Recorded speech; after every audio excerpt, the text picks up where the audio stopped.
बच्चों मेरी टीचिंग में एक यूनिकनेस है, ऐसा मुझे लगता है। तो वीडियो को देखो, अच्छे से पढ़ो और देखो, अगर वो यूनिकनेस आपको भी दिख जाए तो इस वीडियो को लाइक करना, शेयर करना और सब्सक्राइब कर लेना चैनल को, ताकि आगे भी हम ऐसे ही मिलते रहें और आप अच्छे से पढ़ते रहो और आपको ये यूनिकनेस दिखती रहे। तो चलो चालू करते हैं आज की कहानी। और एक बात है कि अगर 7th क्लास में हो, घर के आसपास अच्छा ट्यूशन नहीं है, किसी भी वजह से मैथ में कोई दिक्कत आती है, तो बिल्कुल सही जगह पे हो। यहाँ पे आपको हफ्ते में 3 दिन, ट्यूसडे, थर्सडे, सैटरडे शाम को 3 बजे आपकी क्लास की वीडियो मिल जाया करेगी। तो अच्छे से पढ़ो, देखो, सुनो, समझो और बहुत आगे बढ़ो, यही मैं चाहता हूँ। तो चलो चालू करते हैं। हाँ, तो ये चैप्टर लगभग खत्म होने वाला है। चैप्टर हमारा चल रहा है अलजेब्रिक एक्सप्रेशंस। ठीक है, बहुत इजी सा चैप्टर है, बहुत सारी चीज़ें अभी तक मैं आपको बता चुका हूँ। ठीक है, धीरे बोलो थोड़ा। ठीक है, तो अब देखो आगे क्या क्या हमें करना है। देखो, तुमको अलजेब्रा क्या है वो बताया था, एक्सप्रेशन क्या है वो बताया था, अलजेब्रिक एक्सप्रेशन क्या है वो भी बताया था, है ना। उसके बाद टर्म क्या होता है वो बता दिया है, कोफिशिएंट क्या होता है वो भी बता दिया है। इतनी बातें तुम्हें पता चल चुकी है। लाइक टर्म और अनलाइक टर्म भी बता दिया है ना। इसमें तो कोई, इतने में तो दिक्कत नहीं है। ठीक है, अब कुछ और टर्म्स आएंगे आगे, ठीक है, जो आपको अच्छे से समझने हैं। उससे पहले एक बात को समझना कि जो लाइक टर्म्स होते हैं, जो क्या होते हैं बेटा, लाइक टर्म्स, हम उन्हें प्लस या माइनस कर सकते हैं। क्या कर सकते हैं? प्लस या माइनस। समझ आ रहा है कि नहीं? ठीक है, अनलाइक को नहीं कर सकते, अनलाइक को नहीं कर सकते। समझ आ रही है बात कि नहीं? देखो जरा आगे आराम आराम से क्या है। क्या बोला मैंने कि लाइक को प्लस कर सकते हैं, ठीक है, अनलाइक को नहीं कर सकते। तो जब ऐड करना है आपको, क्या करना है बेटा? ऐड। ठीक है, तो जैसे आपको मैंने कहा 5x² y और प्लस में मैंने कहा 2x² y, तो इसका आंसर क्या आएगा? देखो, ये जो x² y है ना, ये एज इट इज हो जाएगा। ये क्या हो जाएगा? As it is. ठीक है, ये यहाँ एक बार ही आ गया x² y और फिर 5 और 2 कितना होता है? 7। तो यहाँ क्या आ जाएगा? 7। समझ में आई बात? कोई दिक्कत है? ठीक है, तो ये इस तरीके से चलता है कि लाइक टर्म में क्या होगा कि आप इनको ऐड करोगे। ठीक है, तो नॉर्मली आपको क्या करना है? ऐड कर देना है। समझ आया? मान लो वो माइनस का होता, जैसे मैं लिखता 5x² y प्लस और ब्रैकेट में यहाँ होता -2x² y। तो जैसे नॉर्मली आप सॉल्व करते हो, ये बिल्कुल वैसे ही रहेगा। जैसे x² है, x² है, तो ये एक बार, ठीक है। उसके बाद क्या हो जाएगा? ये प्लस माइनस क्या होता है? माइनस। 5 में से 2 गया 3। समझ में आई बात? कोई दिक्कत? तो प्लस और माइनस इस तरीके से होते हैं। ठीक है, लेकिन ये याद रखना कि प्लस माइनस होने के लिए, ठीक है, लाइक होना जरूरी है। लाइक होना जरूरी है। जो लाइक नहीं है, मान लो अगर मैं इसको ऐसे लिखूं 5x² y प्लस 2y²x, ये लिख दिया मान लो मैंने। ठीक है, तो इस केस में बेटा क्या हो जाएगा यहाँ पे कि हम इनका अभी कुछ भी नहीं कर सकते। आया? इन्हें हम कुछ भी नहीं कर सकते। ये हमेशा याद रखना, आगे तुम जितना भी अलजेब्रा पढ़ोगे ना, उसमें ये काम आएगी, छोटी छोटी बातें जो आज बता रहा हूँ, इसलिए इनको अच्छे से याद रखना है। समझ आया?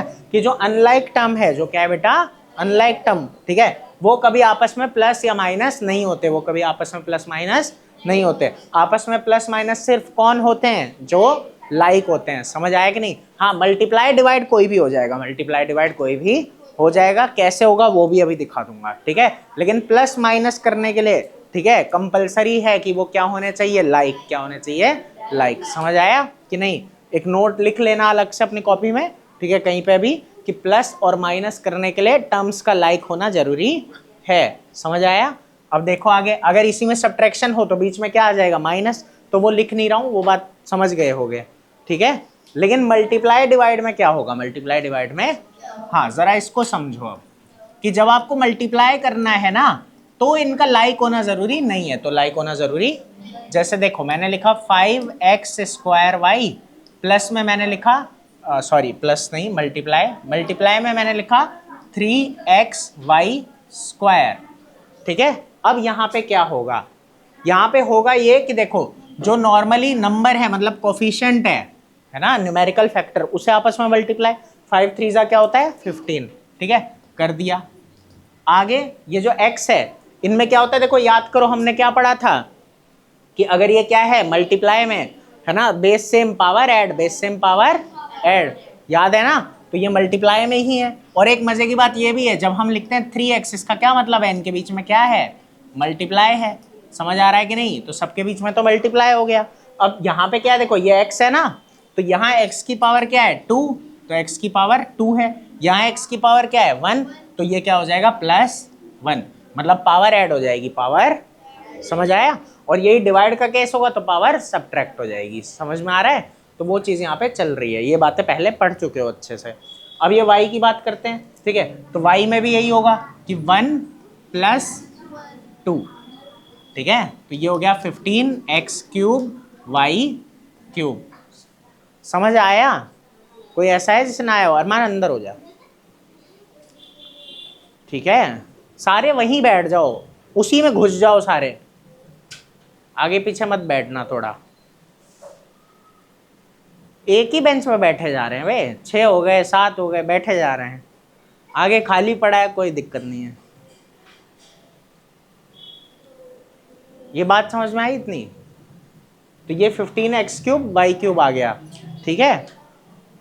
अब आगे समझना इस चीज को, अगर यहाँ डिवाइड होता है, यहाँ क्या होता है, हाँ अगर कुछ ऐसा होता मान लो जो यहाँ है और वहाँ नहीं है, तो कोई बात नहीं, उसको एज इट इज हम लिख देते हैं, ठीक है।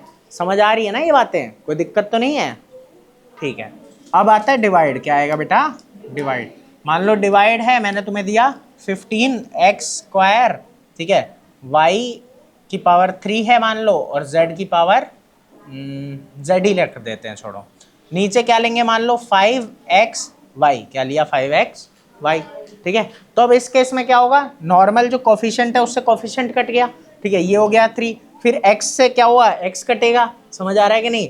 तो एक है ना ये, तो x की पावर क्या होगी 2 - 1, जो कि होती है 1, ठीक है। और y की पावर 3 है, यहाँ 1 है, 3 - 1 2, और z अकेला है, नीचे है ही नहीं, तो बस z आ जाएगा, समझ आया। अच्छा अगर z की पावर नीचे ज्यादा होती तो माइनस में डाल देते, कहाँ डाल देते, है ना। ये सब तुम पावर बेस जब पढ़ाया था तो पढ़ चुके हो, ठीक है। बेटा अगर कोई बच्चा है जो यूट्यूब पे पढ़ रहा है, ठीक है, अगर उसको पीछे की चीज़ें नहीं आती तो मुझे एक बार कमेंट कर देना, मैं तुमको उस वीडियो का लिंक भेज दूंगा। वैसे तो खुद भी ढूंढ लोगे, ईजी है, लेकिन अगर नहीं मिल पाए तो मुझे कमेंट करके बता देना, मैं पीछे की वीडियोज़ का बता दूंगा कि ये पढ़ना है, ठीक है। तो चलो देखते हैं फिलहाल आगे। तो ये तुम्हारा कटेगा तो ये क्या बन जाएगा 3x, इधर y² और फिर z का z ही रह जाएगा, ठीक है।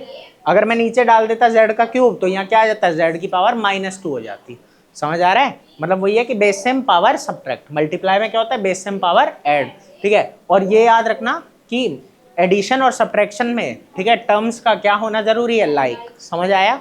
कोई दिक्कत है इतनी बात में तो बताओ, आ रहा है समझ में, मजा आया, ठीक है। कुछ छोटी छोटी बातें हैं और एक्स्ट्रा भी जो बतानी है अभी बता दूंगा। हाँ इतना तो अच्छे से आ गया, अब आगे चलते हैं ज़रा। अब समझना मज़े की कुछ बातें आएगी, ठीक है।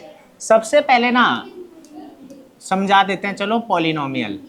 क्या समझाएंगे, पॉलिनोमियल। इसके बारे में कुछ मिथ चलता है, वो मिथ आज दूर कर देते हैं पहले तो, ठीक है। वो ज़रा देखना आराम आराम से कि क्या है पॉलिनोमियल, किसे कहा जाता है, ठीक है। आज ये हुआ क्या, तुम लोग लास्ट बेंच पे कैसे बैठ गए, अब तुम्हें दिख रहा है यहाँ, देखो फिर। यशिका तेरे को दिख रहा है, बाहर निकलो तीनों, तू आगे अरमान,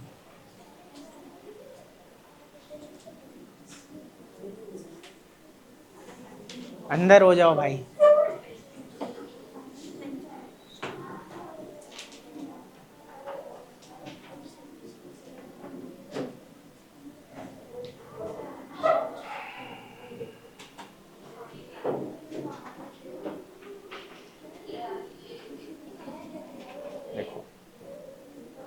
हाँ तो कहाँ थे, पॉलिनोमियल क्या होता है, ठीक है। देखो पॉलिनोमियल भी एक अलजेब्रिक एक्सप्रेशन ही है, पॉलिनोमियल भी एक अलजेब्रिक एक्सप्रेशन ही है, इतनी बात समझ आई। और इसमें कितने भी टर्म हो सकते हैं, 1 2 3 या उससे ज़्यादा कितने भी टर्म हो सकते हैं, समझ आया। नॉर्मली जब स्कूल में पढ़ाया जाता है ना तो ये कह दिया जाता है कि 3 से ज़्यादा वाले को पॉलिनोमियल कहते हैं, 3 से ज़्यादा वाले को, लेकिन ऐसा कुछ होता नहीं है। एक टर्म वाला भी पॉलिनोमियल हो सकता है, 2 वाला भी हो सकता है, 3 वाला भी हो सकता है, ज़्यादा वाला भी हो सकता है, ठीक है। ऐसा कुछ भी नहीं होता, ठीक है, कि जो है समझ रहे हो ना, कि ऐसा नहीं होता कि सिर्फ जो है 3 से ज़्यादा वाला ही पॉलिनोमियल है, 3 से कम वाला पॉलिनोमियल नहीं है, ऐसा नहीं है।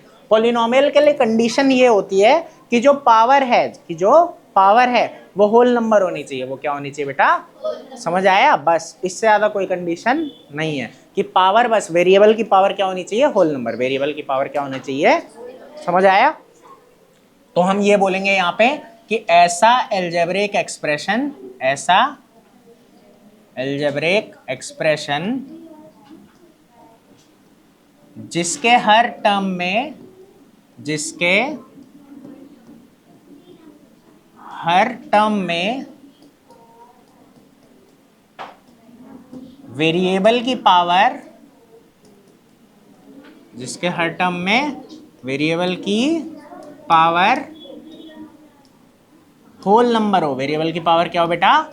Whole number. होल नंबर मतलब ना माइनस में होनी चाहिए ना पॉइंट में होनी चाहिए, है ना? 0 1 2 3 4 5 6 ऐसे सारे नंबर, ना डेसिमल में होना चाहिए ना माइनस में होना चाहिए, ठीक है? ना फ्रैक्शन फॉर्म में होना चाहिए।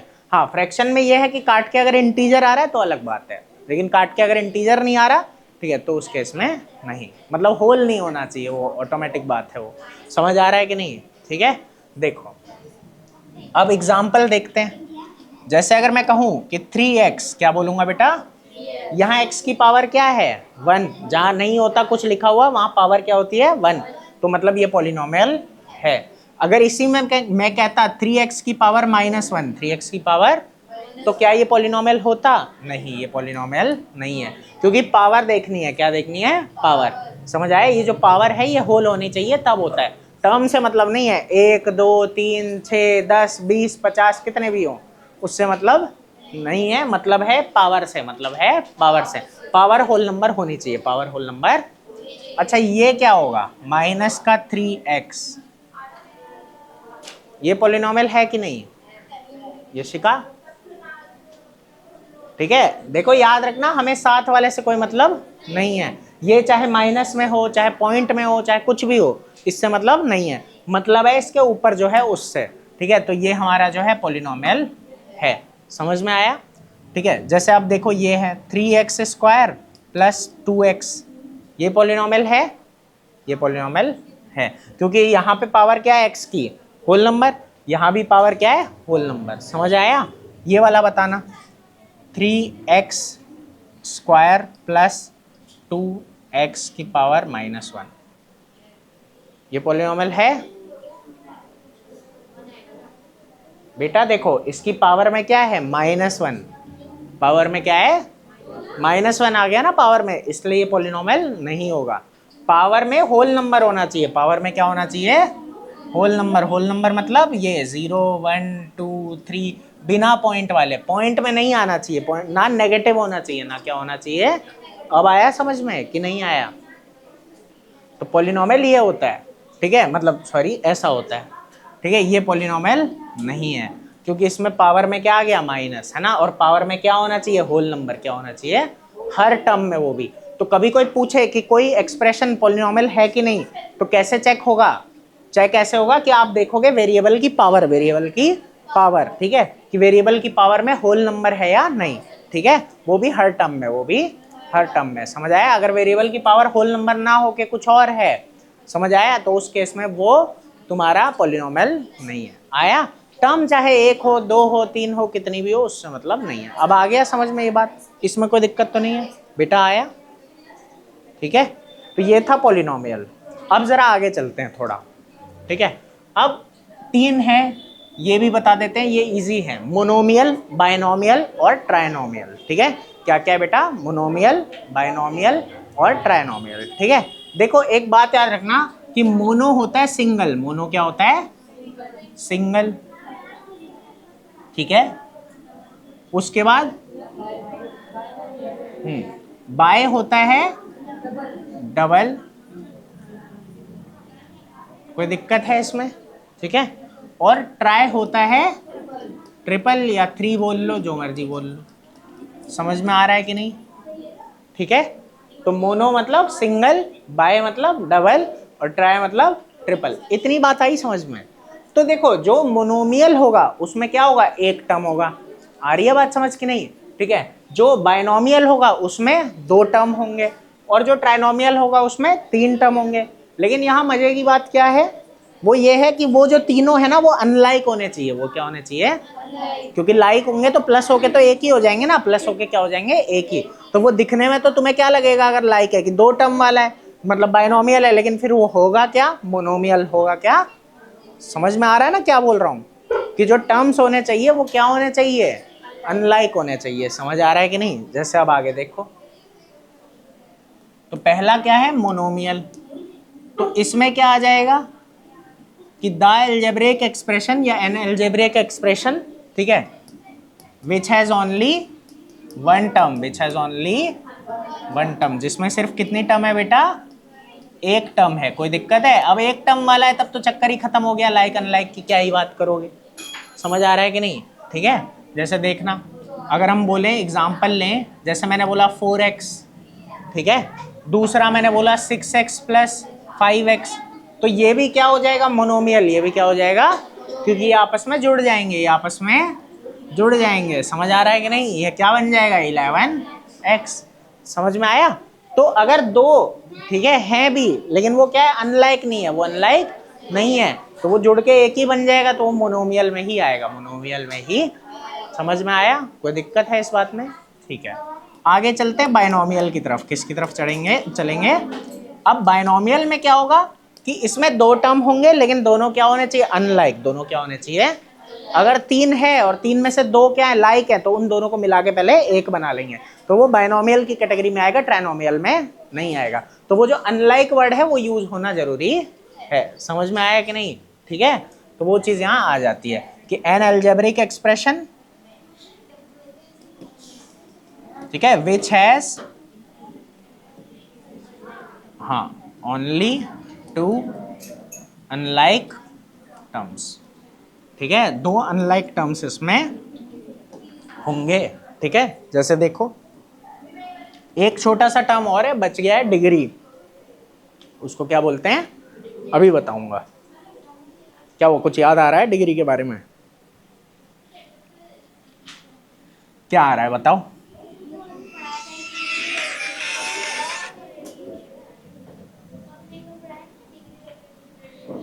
नहीं नहीं, वो अलग बात है।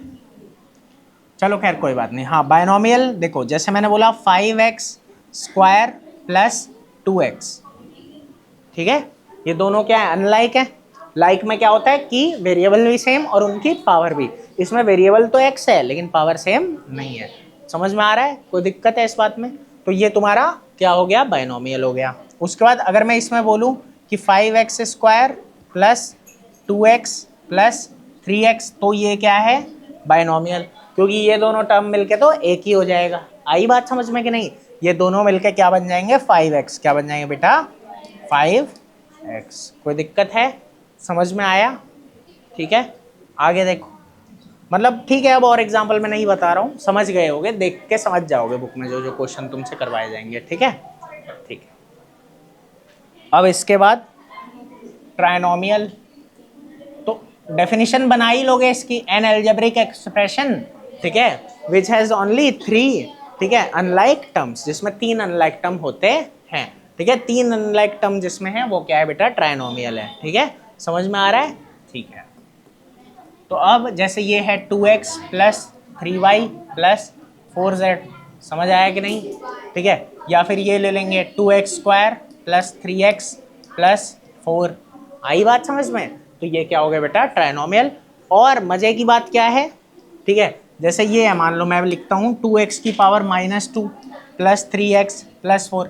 अब देखो जरा इसको समझना, ये ट्राइनोमियल तो है लेकिन पॉलिनोमियल नहीं है। ये क्या है? ट्राइनोमियल भी है और पॉलिनोमियल भी है। ये भी ट्राइनोमियल भी है और पॉलिनोमियल भी है। समझ में आ रही है बात? तो पॉलिनोमियल के अंदर, ठीक है, हो सकता है ट्राइनोमियल जो दे रखा है वो आए भी और नहीं भी। समझ आया कि नहीं?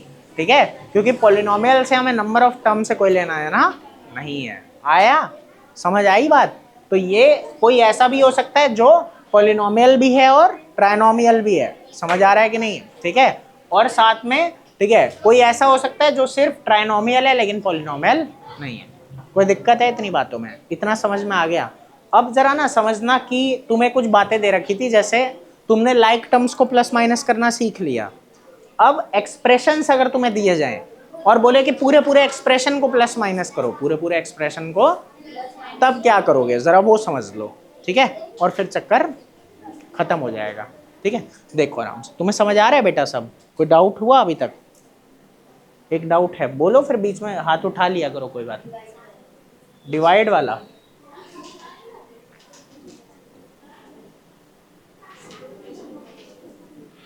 यहाँ, अच्छा इतनी देर से रुक के बैठी थी।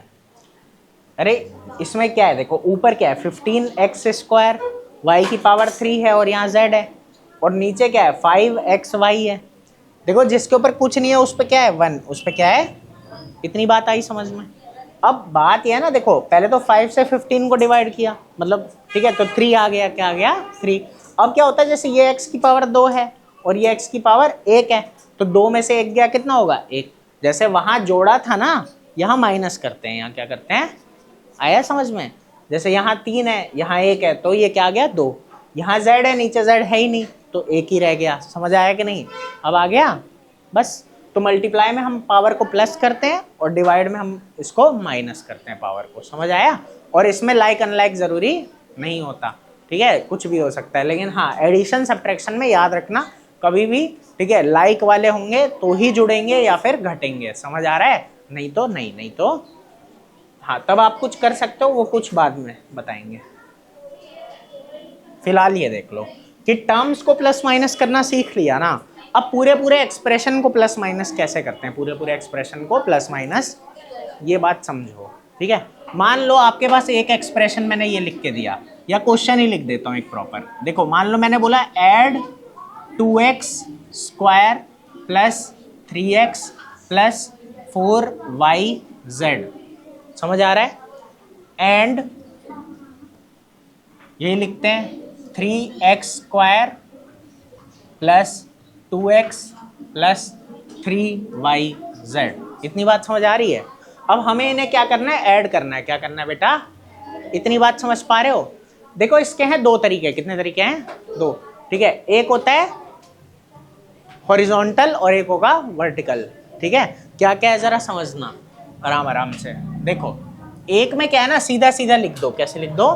सीधा सीधा, ठीक है। कैसे लिखोगे सीधा सीधा?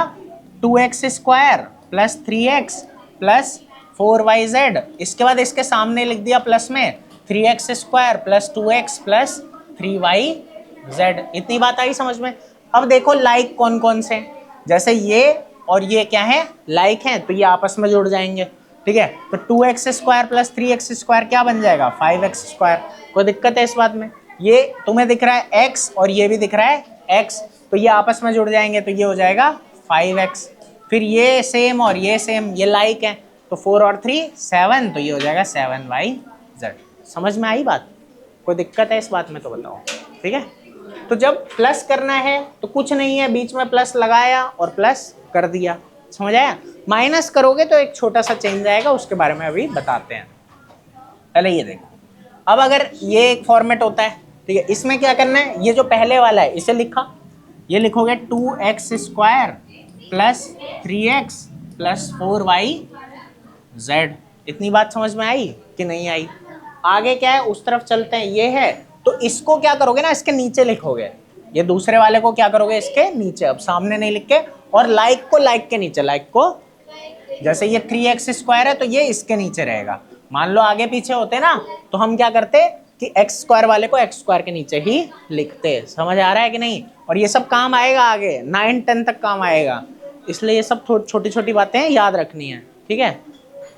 देखो आगे, तो ये आ गया। उसके बाद क्या है 2x, उसके बाद क्या है 3yz। समझ में आ रहा है कि नहीं? इसके बाद इन्हें जैसे प्लस नॉर्मली करना है तो प्लस कर दो। जैसे 2 और 3 5, तो ये 5x² हो गया। 3 और 2 5, तो ये 5x हो गया।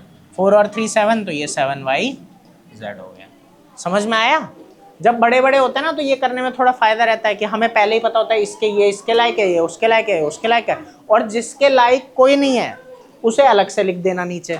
अगर मान लो नीचे वाला है ना और उसका कोई लायक का नहीं है, तो उसे क्या करोगे, अलग से लिख दोगे बाहर करके, तो उसमें थोड़ा सॉर्ट आउट हो जाता है, कोई छूटता नहीं है, कोई छूटता। समझ आ रहा है कि नहीं? ये तो छोटा क्वेश्चन है, जब बड़े क्वेश्चन करते हो ना तो ये थोड़ा इजी और सिंपल हो जाता है। समझ में आ गई बात? कोई दिक्कत है इतने में? अब आगे चलते हैं जरा सब्ट्रैक्शन की तरफ। वो थोड़ा सा मतलब ऐसा ही है, बस थोड़ा सा समझने वाली बात है उसमें भी, वो एक बार समझ लेते हैं। जरा देखो आराम आराम से, क्वेश्चन यही ले लेते हैं, ठीक है। कि मान लो मैं तुमसे कहूँगा, एक मिनट रुकना, हेलो हेलो, अभी इधर ही है, पढ़ रही है भाई, भेजता हूँ।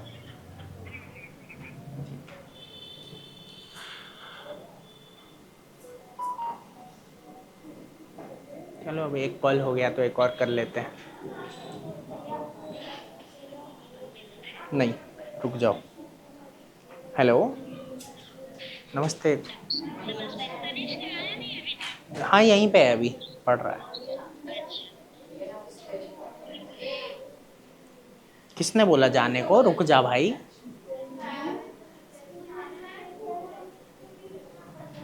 हाँ अभी करवाते, तुमको ऐसे ही पेट दर्द होता रहता है। चल वे पढ़ाई कर।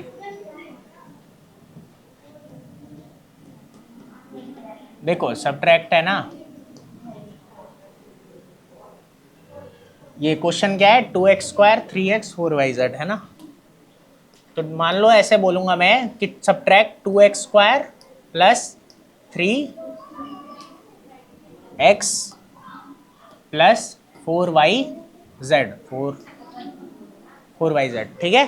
फ्रॉम, यहाँ पे फ्रॉम है, ये याद रखना, जब फ्रॉम होता है, ठीक है, तो इसमें से ये माइनस होता है इसमें से, है ना, तो ये पहले आ जाएगा, ये कहाँ जाएगा पहले। इतनी बात समझ पा रहे हो?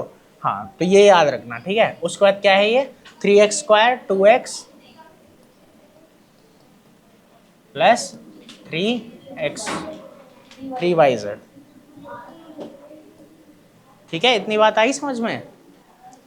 अब देखो जब सब्ट्रैक्ट हमें करना है ना बेटा, तब क्या होगा, वही बात है कि लिखना तो तुमको वैसे ही है ऊपर नीचे, लेकिन इस बार एक तो ये याद रखना कि ये पहले आएगा, ठीक है। मान लो अगर ये उधर होता तो वो पहले आ जाता, वो कोई इतनी बड़ी बात नहीं है, ठीक है। लेकिन सीखो इस चीज को कि क्या हो रहा है यहाँ पे। मान लो हमने लिखा 3x² plus 2x plus 3yz, इतनी बात आई समझ में। उसके बाद ये लिखा 2x² प्लस 3y और प्लस 4yz। अब ना एक छोटी सी बात पे ध्यान देना कि जब हमें सब्ट्रैक्ट करना होता है तो ये जो नीचे वाले टर्म्स होते हैं जितने भी, है ना, ये जो दूसरा वाला है मतलब, ठीक है, उसके सारे जो साइन होते हैं ना वो बदल जाते हैं। जैसे ये 2 है ना, तो इसके नीचे हम क्या कर देंगे, माइनस लगा देंगे, मतलब अब ये 2 नहीं रहा, अब ये क्या बन गया, माइनस का 2। ये प्लस का 3 है ना, ये प्लस का 3 नहीं रहेगा, ये क्या बन जाएगा, माइनस का 3। और ये 4 है ना प्लस का, ये अब प्लस का नहीं रहेगा, ये क्या बन जाएगा, माइनस का। और अगर इनमें से कोई माइनस का होता तो अब क्या बन जाता, प्लस क्या बन जाता। तो जब सब्ट्रैक्ट करते हैं तो जो नीचे वाला एक्सप्रेशन होता है उसके हर टर्म का साइन बदल जाता है, उसके हर टर्म का साइन, और ये उसके नीचे ही लिख देते हैं कि ये प्लस था तो अब माइनस हो चुका है। तो अब इसे +2 नहीं मानोगे, क्या मानोगे, -2। इसे +3 नहीं मानोगे, इसे क्या मानोगे, -3। इसे +4 नहीं मानोगे, इसे क्या मानोगे, -4। समझ में आई बात कि नहीं आई? अगर मान लो ये माइनस में होता तो इसे क्या मानते, +4। समझ आया? तो जब आप कैलकुलेट करोगे या सॉल्व करोगे तो अब इसे प्लस नहीं मान के क्या मानोगे, माइनस। समझ में आ रही है बात? देखो आगे, तो ये 3 में से 2 गया, 1 होता है, तो अब लिखो मत लिखो, बात एक ही है। यहाँ पे माइनस प्लस क्या होता है, माइनस, है ना, माइनस प्लस क्या होता है बेटा, माइनस। तो यहाँ क्या होगा, 2 में से 3 गया तो क्या होता है, -1, है ना। तो ये क्या हो जाएगा, माइनस का y, माइनस का, अच्छा ये x लगाना था, सॉरी, ओ गलती से, ठीक है।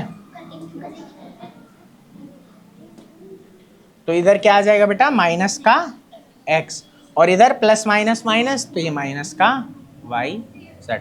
समझ में आया? कोई दिक्कत तो नहीं है? और अगर इसे सीधा सीधा लिख के करते, ठीक है, तब क्या होता है जरा समझना, कि ये पहले ऐसे 3x² plus 2x plus 3yz, फिर लगाते माइनस, क्या लगाते, माइनस, और ये वाला ब्रैकेट में, ये वाला 2x² plus 3x plus 4yz। अब एक बात समझना, ये जो ब्रैकेट लगाया है ना, इस वजह से क्या होगा कि ये जितने भी इन सब के साइन बदल जाएंगे। जब ब्रैकेट हटेगा तो ये जितने भी इन सब के साइन बदल जाएंगे, प्लस वाला माइनस, माइनस वाला। तो वही चीज़ हम वहाँ भी कर रहे हैं, वही चीज़ हम यहाँ भी करेंगे, ठीक है। तो ये बन जाएगा ऐसे 3x² plus 2x plus 3yz, और इधर आ जाएगा माइनस का 2x², उसके बाद माइनस का 3x और उसके बाद माइनस का 4yz। अगर माइनस होता कोई तो वो प्लस बन जाता, तो वो क्या बन जाता? समझ में आई बात? कोई दिक्कत है इतने में? अब वही कि लाइक को ढूंढो, ये और ये लाइक है, सॉल्व कर दिया, ये और ये लाइक है, सॉल्व कर दिया, ये और ये लाइक है, सॉल्व कर दिया। समझ में आ गई बात? कोई दिक्कत है इतने में? मज़ा आया? बस यही था चैप्टर। चैप्टर खत्म हो गया, अलजेब्रिक एक्सप्रेशन। ठीक है, इसके जितने भी क्वेश्चन है बुक में वो कर लेना, जो भी डाउट होगा पूछ लेना। ठीक है, कुछ खास नहीं है, बहुत इजी चैप्टर है। ठीक है, तो ठीक है, और नोट करने के लिए मैं ये भेज दूंगा, या वीडियो तो डलेगी उसमें से नोट कर लेना। ठीक है, क्योंकि हो गया, अब टाइम हो गया आज। ठीक है, तो बच्चों उम्मीद है ये चैप्टर आपको समझ में आ गया होगा अच्छे से, कोई खास दिक्कत नहीं हो रही होगी। ठीक है, तो फिर मिलते हैं परसों, एक मतलब आगे पढ़ेंगे अब। ठीक है, और एक बात है कि मैथ की वीडियो आपको मैथ के चैनल पे, ये मैथ का चैनल है, और साइंस की वीडियोस आपको साइंस के चैनल पे मिल जाया करेगी। तो अगला चैप्टर अब हम साइंस का पढ़ेंगे। अगर इन्हें इस चैप्टर में कोई डाउट नहीं होगा, तो कोई डाउट होगा तो मैं यहाँ पे फिर आपको पढ़ा दूंगा। ठीक है, तो चलो मिलते हैं हफ्ते में 3 दिन शाम 3 बजे। अभी के लिए इतना ही।